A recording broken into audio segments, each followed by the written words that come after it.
Mesdames et Messieurs les députés, cette épreuve de vérité, comme chef du gouvernement, avec l'assentiment du président de la République, je l'ai voulu.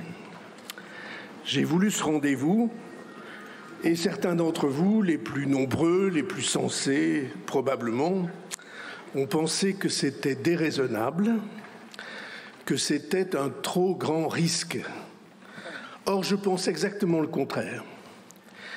Le plus grand risque était de ne pas en prendre, de laisser continuer les choses sans que rien ne change, de faire de la politique comme d'habitude, de faire durer sans prendre les décisions qui s'imposent, jusqu'au moment où l'irréparable est là et où l'on arrive au bord de la falaise.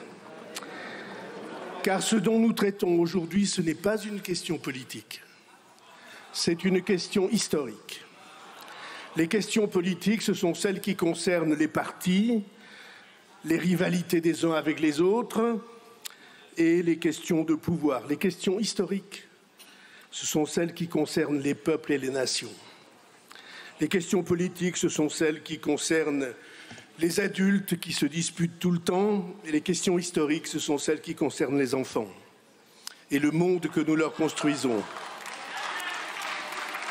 Les questions politiques, ce sont les questions pour la prochaine élection, mais les questions historiques, ce sont les questions pour la prochaine génération. Des questions pour demain qui se jouent aujourd'hui.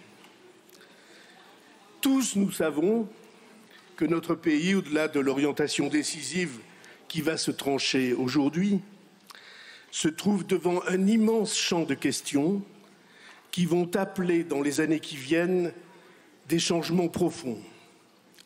Et je veux en quelques minutes, en 5 minutes, vous citer les plus graves de ces questions. Nous sommes devenus depuis l'an 2000 un pays qui produit moins que les autres, moins que ses voisins. Notre retard de production sur nos voisins les plus proches, qu'ils soient allemands ou belges, mesuré par le PIB par habitant, est de 15% notre retard, et sur nos voisins néerlandais de plus de 30%.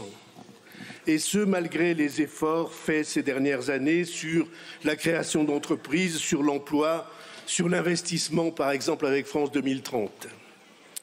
Imaginez ce que seraient nos revenus familiaux et les ressources de l'État si nous disposions de 15 ou 30% de plus à partager, nos salaires de 15 à 30% plus importants et les ressources de l'État de 15 à 30% plus abondantes. Si nous avions la production de nos voisins, la France n'aurait aucun problème de déficit, elle n'aurait pas de problème de dette. La production, c'est donc une urgence nationale. Parallèlement, et pas sans lien, nous sommes devant un immense problème d'éducation nationale. Notre école, notre collège, notre lycée, nos universités, jadis autant d'exemples pour la planète entière, sont aujourd'hui déclassés avec une chute sur la maîtrise des fondamentaux, sur l'écrit, sur la lecture, sur la langue, sur l'arithmétique élémentaire, des difficultés sur l'orientation, trop précoces, en tout cas pour moi, trop angoissantes, trop mécaniques et n'assurant pas la promesse républicaine, égalité des chances, d'où qu'on vienne, et s'il le faut, deuxième chance et encore troisième chance. Nous sommes devant une immense question de modèle social, inventée il y a 80 ans sous l'inspiration du Conseil national de la résistance et aujourd'hui gravement déficitaire, déstabilisée par le déséquilibre démographique, par le vieillissement des Français et par le déséquilibre du système des retraites. Nous sommes devant une immense question du logement. Logement des familles, parcours de la location à la propriété pour ceux qui le souhaitent, logement des jeunes, logement des étudiants et même jusqu'au logement d'urgence.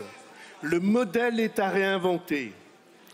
Nous sommes le pays du monde qui a le mieux identifié l'enjeu écologique, le développement durable, la production décarbonée. C'est une fierté, mais en un temps où cet enjeu est battu en brèche partout sur la planète, c'est un défi de mobilisation générale. Nous sommes devant une immense exigence et une inquiétude liées à la sécurité de tous les jours, au respect de l'intégrité des biens et des personnes. Et nous savons que cette inquiétude, c'est d'abord celle des plus fragiles, et donc sécurité et justice, ce sont les deux faces de notre premier devoir d'État. Nous sommes devant la question que les migrations posent à notre pays et à nos sociétés.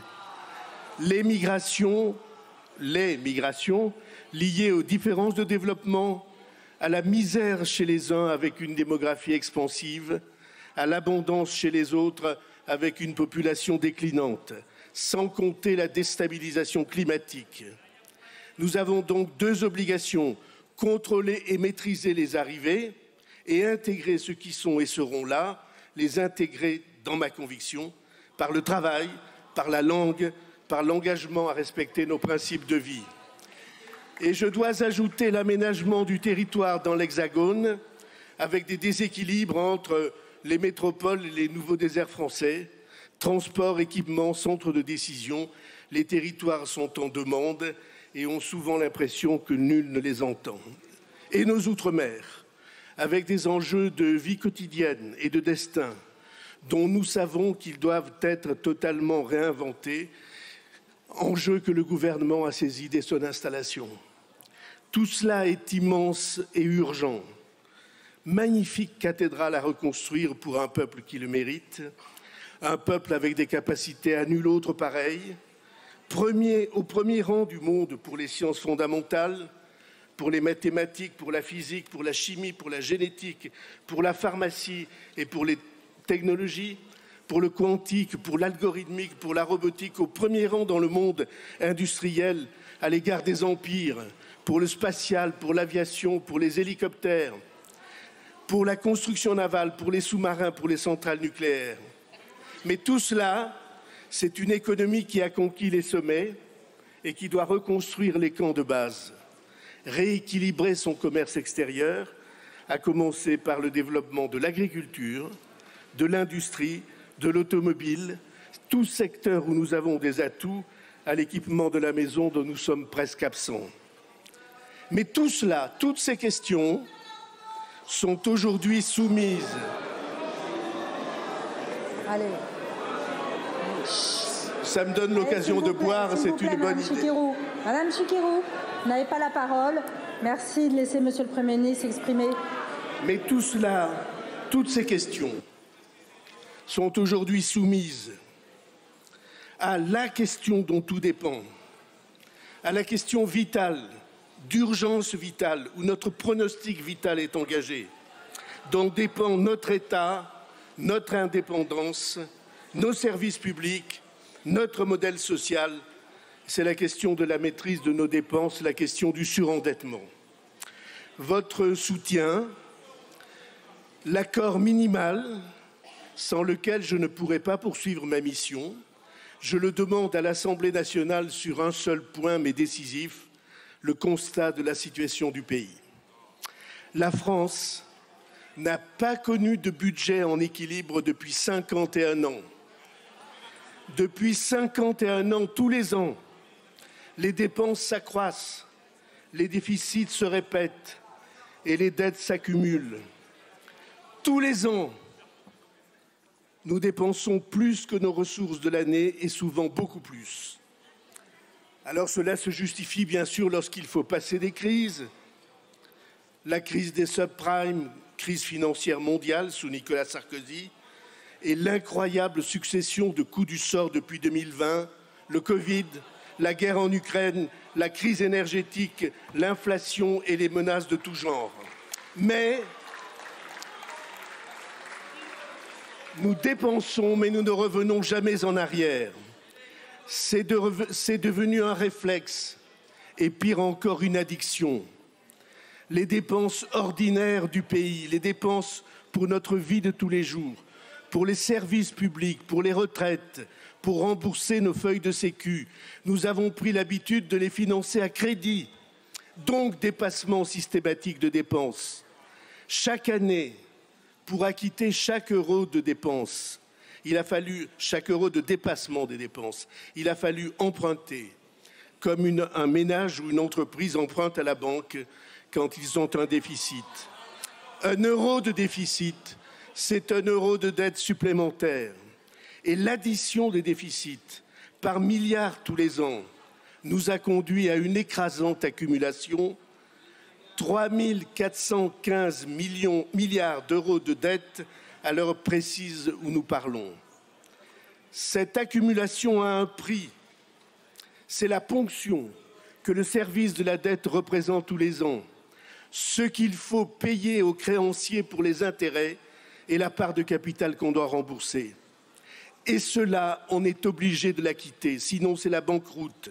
Si on ne le faisait pas, on ne trouverait plus à emprunter 1 centime. Or, nous ne pouvons pas vivre dans un pays comme le nôtre, sans emprunter pour payer les fonctionnaires ou pour les retraites ou pour la Sécu, ni pour remplir nos obligations d'emprunteurs. D'ores et déjà, nos obligations de remboursement annuelles et part à rembourser du capital dépassent, et de loin, dépassent ce que notre pays produit en plus chaque année par sa croissance, par ses progrès, en plus de l'année précédente. Il faut avoir les chiffres précis en tête, parce que ces chiffres ne sont pas du tout abstraits. Ils disent une chose évidente et que nous ne pouvons pas faire semblant d'ignorer. Chaque année, à notre rythme annuel de croissance et d'inflation, chaque année, la France, en plus de l'année précédente, produit pour un montant de 50 milliards d'euros environ. Face à ces 50 milliards en moyenne, en 2020, les annuités qu'il nous fallait verser représentaient environ 30 milliards par an. 50, 30. En 2024, c'était 60 milliards. Cette année, 67 milliards. L'année prochaine, en 2026, 75 milliards. L'année suivante, 85 milliards. Et à la fin de la décennie, dit la Cour des comptes, 107 milliards. 50 milliards créés par le travail, plus de 100 milliards transférés à nos créanciers. Le double. Autrement dit, tout le travail, l'inventivité du pays pour progresser pendant une année, tout ce progrès que nous voulons pour les nôtres, pour nos enfants, est entièrement reversé à nos créanciers. Et la majorité de nos créanciers, 60%, sont étrangers. Ce sont donc des dépenses obligatoires totalement improductives. Pas un emploi de plus, pas un service amélioré, pas un équipement mis en place. Notre pays travaille, croit s'enrichir et tous les ans s'appauvrit un peu plus. Mesdames et messieurs les députés, c'est une silencieuse, souterraine, invisible et insupportable hémorragie. Et si c'est insupportable, on ne doit pas le supporter. C'est le sens de la déclaration du gouvernement devant l'Assemblée nationale.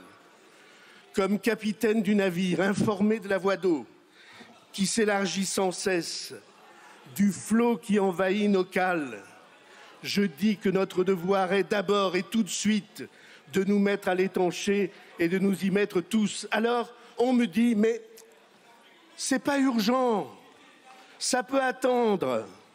Vous êtes trop impatient, vous voulez aller trop vite. Le bateau flotte encore. Il ne faut pas troubler les passagers et l'équipage. Là est précisément la confrontation des points de vue. Là est la prise de responsabilité de chacun. Je dis au contraire que si nous voulons la sauvegarde du navire sur lequel nous sommes et sur lequel sont nos enfants, il faut agir sans retard. Et ce n'est pas hors d'atteinte. Cela demande seulement la mobilisation de tous et un effort modéré de chacun si l'on s'y prend à temps. Mais il convient même brièvement d'élargir l'analyse de dépasser les conséquences que je décris sur la vie des Français et d'envisager, je veux le faire devant vous, ce que seraient les conséquences sur le destin de la France. Nous tous, d'où que nous venions, nous sommes les héritiers de la France. C'est ce destin unique entre les peuples, d'une puissance moyenne par le nombre de ses habitants, mais à vocation universelle, qui nous a fait ce que nous sommes. Et aujourd'hui, le destin de la France, notre nation écrite dans l'histoire, se trouve menacé par nos quotidiennes impérities. Pour une nation, la question de l'influence est vitale, la capacité à faire rayonner ses valeurs, nos valeurs françaises et universelles partout menacées, les droits de l'homme et d'abord le droit des femmes, le droit au respect et à la liberté des femmes, le droit des enfants, le droit à la liberté et au respect de la vie privée, le droit à la libre opinion, à la libre conviction, le droit à la libre religion, à la libre philosophie, le droit à se former. Cet ensemble de droits, comme il n'y en eut jamais de plus complet dans le monde, depuis que le monde est monde, tout cela, qui le défend, sinon la France? Et comment la France peut-elle défendre cet ensemble de valeurs, lui donner sens en elle-même et par l'Union européenne, si elle s'avère faible, si elle a perdu sa crédibilité en perdant sa souveraineté? C'est ainsi que nous ne sommes pas à cet instant défenseurs de nos seuls intérêts, de notre santé, de notre prospérité. Nous sommes les défenseurs menacés d'un bloc de valeurs lui aussi menacé. De notre capacité à l'indépendance et à la souveraineté dépend notre capacité d'influence. Du respect que la France impose aux autres dépend le respect qu'on portera à ses valeurs. La soumission à la dette, c'est comme la soumission par la force militaire.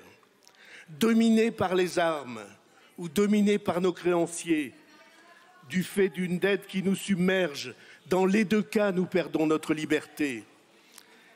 Et dans les deux cas, il ne tient qu'à nous de nous émanciper, de retrouver le chemin de la liberté. Cela ne demande qu'un effort sur nous-mêmes.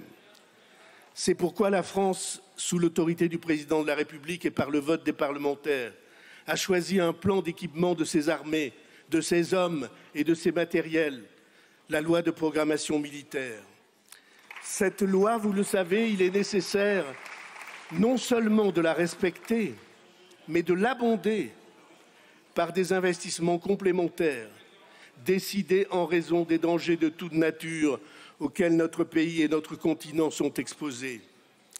Ces investissements complémentaires nécessaires sont inscrits pour 3 milliards supplémentaires dès cette année dans le plan que nous avons présenté aux Français au mois de juillet. C'est pourquoi, de la même manière, le gouvernement propose un plan pour aller vers le désendettement, pour que la France échappe en peu d'années à l'inexorable marée de dettes qui la submerge.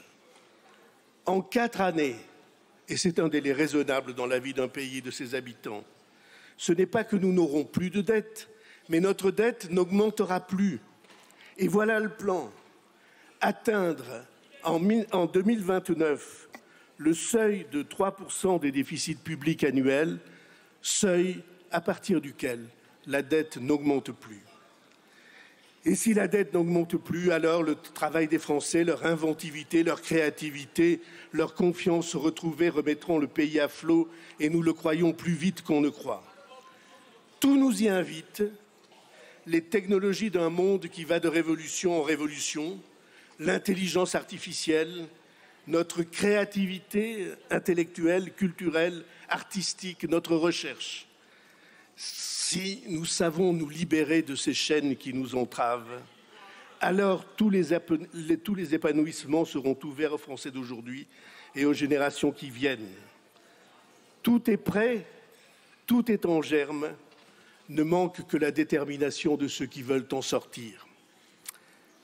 Cela oblige à des efforts, mais des efforts modérés, je le disais, des efforts qu'un pays doit considérer supportables, dépenser un peu moins que ce qui était attendu ou programmé, freiner les dépenses, les étaler dans le temps, mais affirmer devant nos concitoyens et à la face du monde que si personne ne sera abandonné, ce sont d'abord et avant tout les plus jeunes d'entre nous dont nous devons nous occuper. J'ai été frappé des messages que j'ai reçus pour avoir évoqué les plus jeunes et le poids qui pèse sur leur génération. Ils portent, les plus jeunes, ils portent et vont porter pendant 20 ou 30 ans, ou davantage encore, le poids des milliers de milliards de dettes que leurs aînés ont contractées et qu'ils vont, eux, devoir endosser. Elles n'ont pas été contractées pour équiper le pays comme il aurait fallu, pour décider de leur avenir. Ces milliers de milliards de dettes ont été consacrés à éponger les dépenses courantes de la vie de tous les jours qu'un pays normal devrait assumer à chaque génération pour son compte. Depuis des décennies sur ce point, nous avons rompu le contrat de confiance entre générations qui est la base du contrat social. J'ai été frappé de vérifier combien les jeunes se sentent génération sacrifiée. Ils disent « nous n'aurons pas de retraite ». La retraite, ça ne sera jamais pour nous. Et le double enjeu qu'ils rencontrent aujourd'hui, oui, oh, je sais très bien que vous voulez qu'on augmente encore les charges sur leurs épaules. Eh bien, nous croyons exactement le contraire. Nous pensons qu'il faut les alléger de manière qu'ils soient libérés de l'esclavage dans lequel on les plonge.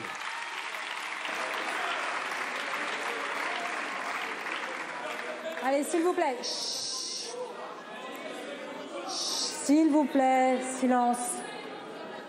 Il est simple d'évoquer devant vous le double enjeu que ces jeunes rencontrent et souvent le double échec dans la recherche du travail et la recherche du logement dans certaines villes et certaines régions, et sans compter le logement étudiant. Génération qui ne se voit pas d'avenir commun. Cette situation, pour nous, elle est insupportable du point de vue démocratique, insupportable du point de vue civique, autant que du point de vue moral. La prise de conscience, c'est aussi celle-là, que les plus avancés en âge unissent leurs efforts pour alléger la dette que les plus jeunes devront acquitter. Ne leur dites pas que vous les aimez, que vous veillez sur eux, si vous faites semblant d'ignorer la charge écrasante accumulée sur leurs épaules. J'ai parlé de cette... Si vous criez, je bois, donc c'est une bonne chose.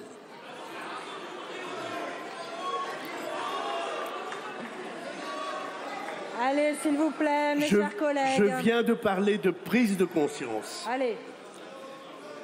Et ayant vécu ces derniers mois cet exercice inédit et je crois sans précédent de transparence entre citoyens, j'ai vu la puissance des forces qui veulent qu'on continue à fermer les yeux. Alors certes, il y a un fait nouveau. Depuis quelques semaines, depuis que nous avons commencé ce travail, la première phrase de cela est devenue « Nous ne nions pas la situation ». Mais ils ajoutent aussitôt « Nous sommes en désaccord avec la méthode, avec les décisions prises, avec le rythme du désendettement, avec l'identification des causes, et nous combattrons cela de toutes nos forces, et c'est pourquoi nous voulons faire tomber ce gouvernement qui nous invite à l'effort ». Les uns disent, et ne croyez pas que j'ignore l'efficacité du discours, ce sont les immigrés qu'il faut mettre à contribution.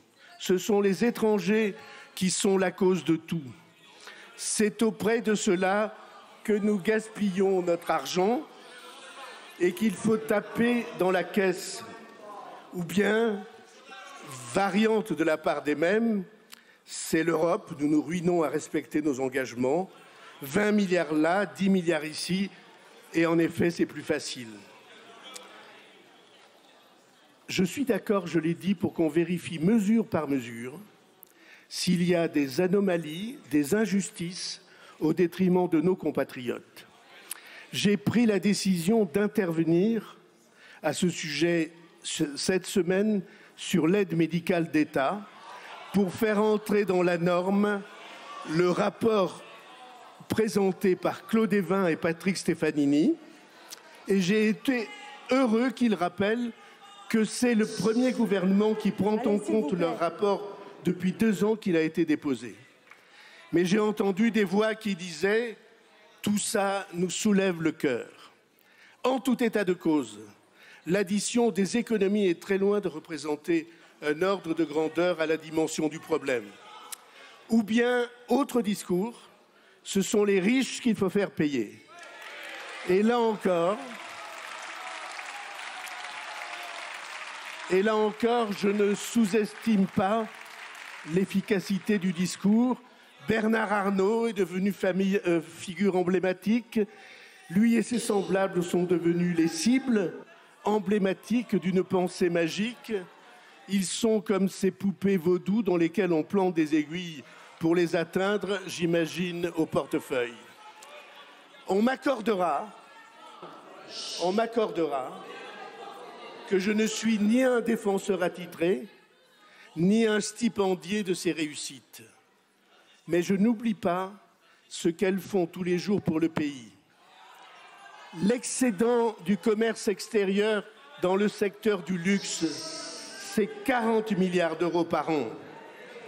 Et la valorisation et l'image de la France qui contribue à l'industrie comme au tourisme représentent des dizaines de milliers d'emplois. Alors on nous dit qu'il suffit de prendre ce qu'ils ont, ou une large part de ce qu'ils ont, ou chaque année 2% de ce qu'ils ont, et les problèmes de la France seront réglés. On oublie deux choses essentielles. La première est qu'un pays comme le nôtre a besoin d'investisseurs. Le 1% des plus hauts contribuables assume une large part de l'investissement privé dans l'appareil productif en France. Et on oublie une deuxième conséquence. Dans le monde de frontières ouvertes où nous vivons, ceux qui sont ciblés ont une réplique très simple et très immédiate. Ils déménagent. Ils ont pléthore de pays où ils peuvent trouver un refuge fiscal. En Europe même, le Luxembourg, la Belgique, les Pays-Bas, pour les entreprises, demandez à nos voisins britanniques. Ils ont décidé de taxer les étrangers qui étaient exonérés de fiscalité. Ceux-là ont déménagé. La conséquence immédiate a été l'explosion du prix de l'immobilier à Milan. Mentionnons au passage, et François Hollande le sait bien, que ce type de fiscalité est interdit par le Conseil constitutionnel, qu'il a depuis longtemps déclaré confiscatoire et donc inconstitutionnel. Mais je réaffirme ici. Allez, s'il vous plaît. Allez, chacun pourra s'exprimer le temps venu, s'il vous plaît. On écoute le Premier ministre dans le calme. Merci. Chut. Allez. Mais je veux réaffirmer ici qu'il conviendra de trouver un type de contribution qui fasse que les très hauts revenus et les très hauts patrimoines soient appelés à participer spécifiquement à l'effort national et qu'un travail en profondeur soit conduit pour éviter que soient mises en place ou que se perpétuent des stratégies d'optimisation fiscale manifestement anti-égalitaires et bien que juridiquement correctes, moralement discutables. Et j'ai proposé dès la mi-juillet que les commissions parlementaires soient invitées à participer à ce travail de mise au point de cette fiscalité de solidarité. Les solutions de facilité, celles qu'on vante aux Français à longueur de discours, ne suffiront jamais. Notons au passage qu'entre ceux qui affirment « nous allons instituer 20 ou 30 milliards d'impôts nouveaux » et ceux qui stipulent « pas un euro d'impôt supplémentaire », entre ceux qui disent « nous allons prendre les ressources dépensées pour les étrangers » et ceux qui déclarent qu'ils s'y opposeront jour et nuit et jusqu'au bout. La conjonction des forces qui annoncent qu'elles veulent additionner leur voix pour faire tomber le gouvernement, c'est un tohu-bohu qui se prépare pour la France. Et pardonnez-moi de le rappeler à ce moment.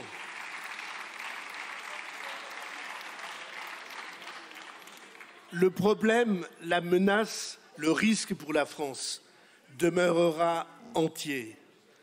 Parce que, mesdames et messieurs les députés, vous avez le pouvoir de renverser le gouvernement, mais vous n'avez pas le pouvoir d'effacer le réel. Le réel demeurera inexorable. Les dépenses continueront d'augmenter plus encore. Et le poids de la dette, déjà insupportable, sera de plus en plus lourd et de plus en plus cher. Il n'y a donc qu'un seul chemin pour que notre pays s'en sorte. Aujourd'hui, comme dans les années 50, quand le général de Gaulle et un peu plus tôt Pierre Mendès France affirmaient tous les deux, dans le même sens, pour l'un, qu'un pays qui n'est pas capable d'équilibrer ses finances publiques est un pays qui s'abandonne, et pour l'autre, je refuse que l'équilibre des finances publiques se fasse par l'accroissement chronique de la dette. C'est la question précisément qui est posée aujourd'hui. Mesdames et messieurs les députés, dans cette démarche inédite qui vise à mettre tous les parlementaires face à leurs responsabilités propres, personnelles, humaines, tous ceux qui voient bien que quelque chose ne va pas, même s'il est plus commode d'ignorer cette évidence, dans cette démarche, il y a une certaine idée de la démocratie et du gouvernement d'un peuple.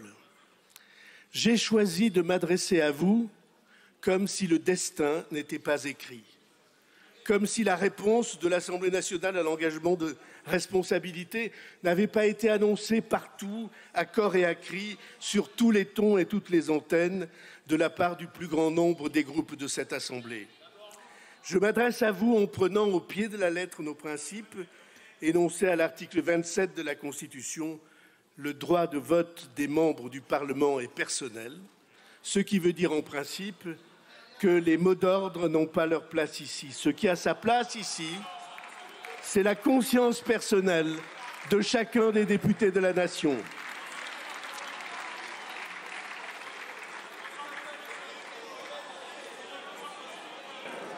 Tous les partis politiques qui ne font pas partie du gouvernement. S'il vous plaît. S'il vous plaît. Tous les partis politiques qui ne font pas partie du gouvernement ont annoncé leur décision de renverser ce gouvernement. Exploit tout relatif, permettez-moi de le signaler, puisque ce gouvernement est sans majorité, ni majorité absolue, ni majorité relative. Gouvernement dont la chute irrévocable, je le sais bien, était annoncée depuis la première minute de son existence. Je veux apporter ici une précision. J'ai une haute idée des mouvements politiques. Je me suis engagé quand j'avais à peine plus de 20 ans dans celui auquel j'adhère encore aujourd'hui. Je ne l'ai jamais quitté. Je l'ai défendu quand nous n'étions qu'une poignée à y croire encore. Je l'ai porté envers et contre tous. Et je suis fier de la génération de responsables qui m'entourent aujourd'hui. Et je suis certain que sur beaucoup de ces bancs, le même sentiment d'intime fidélité et de fierté avec le parti auquel vous adhérez est partagé. Mais les partis politiques ont aussi un défaut fondamental, qu'a si précisément vu, y compris à son détriment, le général de Gaulle. C'est que leur logique, toujours, les conduit à la division. C'est une malédiction que nous vérifions à cet instant. Notre pays a le plus urgent besoin de lucidité, il a le plus urgent besoin d'unité, et c'est la division qui menace de l'emporter, qui menace son image et sa réputation. Les forces politiques qui annoncent qu'elles vont faire tomber le gouvernement, ce sont les forces politiques les plus opposées entre elles, celles qui se désignent comme ennemies, celles qui sont incompatibles par les idées autant que par les arrière-pensées et qui échangent d'un bout à l'autre de l'hémicycle les injures et les mises en cause. Ce qu'elles préparent,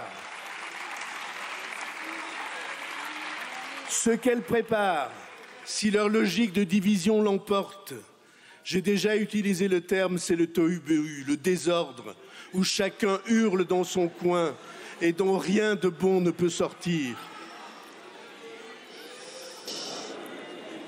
Le gouvernement, par ma voix, engage devant vous sa responsabilité.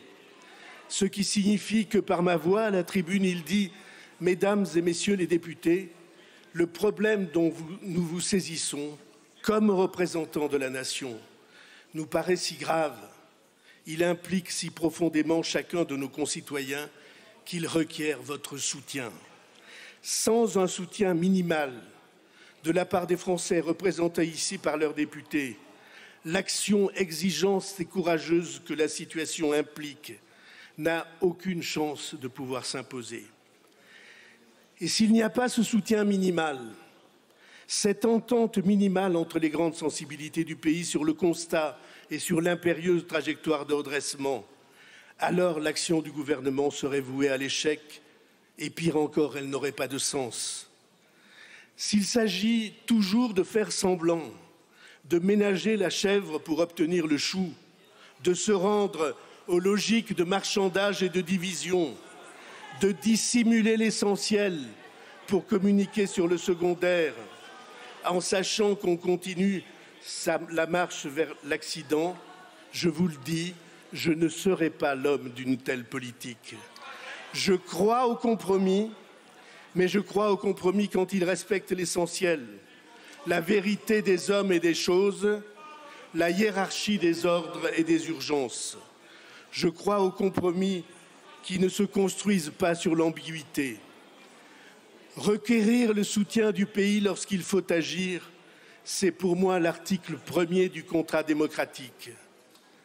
Dans des domaines aussi sensibles, je n'ai jamais cru à l'épreuve de force. Je crois à la conviction partagée. Et je crois qu'il convient de vérifier cet accord de fond auprès des Français ou de leurs représentants chaque fois que nécessaire. Ma conviction, c'est qu'au fond, au point où nous en sommes arrivés, il ne reste que deux chemins. Il y a un chemin sur lequel, sur toute la planète, le monde bascule. Le chemin qui considère que la destinée des peuples, c'est d'obéir. Et que pour que s'instaure cette logique autoritaire contre le droit des peuples, le droit de l'homme et du citoyen, tous les coups sont permis, que la fin justifie les moyens, notamment l'utilisation de tous les conflits, de toutes les mésententes, de toutes les calomnies qu'il convient de faire flamber. Et vous voyez sans peine de l'Est lointain, et même de l'Extrême-Orient lointain, à cet Ouest qu'on croyait proche, l'Ouest américain, combien cette conception de la politique au bulldozer, la loi du plus fort, le rapport de force brutal paraît s'imposer, sous les applaudissements des uns et le découragement des autres. Et nous sommes là pour ranimer l'autre projet. Le projet même de la démocratie qui considère plus juste, plus intéressant, plus fructueux de respecter le citoyen même minoritaire et de le considérer comme partenaire et co-responsable de son propre destin. Cette démarche, cette méthode fait de la vérité partagée avec les Français son arme suprême. Cette démarche, cette méthode, elles conduisent à l'unité du pays et elles écartent la malédiction de la division perpétuelle. Quelqu'un que j'aime beaucoup, le philosophe et militant Marc Sangnier, qui siégea dans votre assemblée 2 fois, après la Première Guerre mondiale et après la Deuxième, a défini ce projet de la démocratie. La démocratie est l'organisation sociale qui porte à son plus haut la conscience et la responsabilité du citoyen. La conscience, c'est-à-dire la plus juste, la plus lucide compréhension des choses et des événements, et la responsabilité, c'est-à-dire l'engagement. Nous, citoyens, nous ne sommes pas là pour être condamnés soit à obéir, soit à la révolte. Nous sommes là pour prendre notre part du destin, les yeux ouverts et la vérité comme boussole. Nous sommes, nous le savons tous, un peuple qui s'interroge, non pas seulement sur son avenir, sur l'avenir du monde et de la planète, mais sur le chemin que l'on peut emprunter pour construire cet avenir. Ce que dit, mesdames et messieurs les députés, ce que dit le moment que nous vivons, c'est qu'il y a un chemin, et c'est le seul pour la France, celui de la vérité partagée et du courage qu'on choisit ensemble. Je vous remercie. Merci beaucoup, Monsieur le Premier ministre.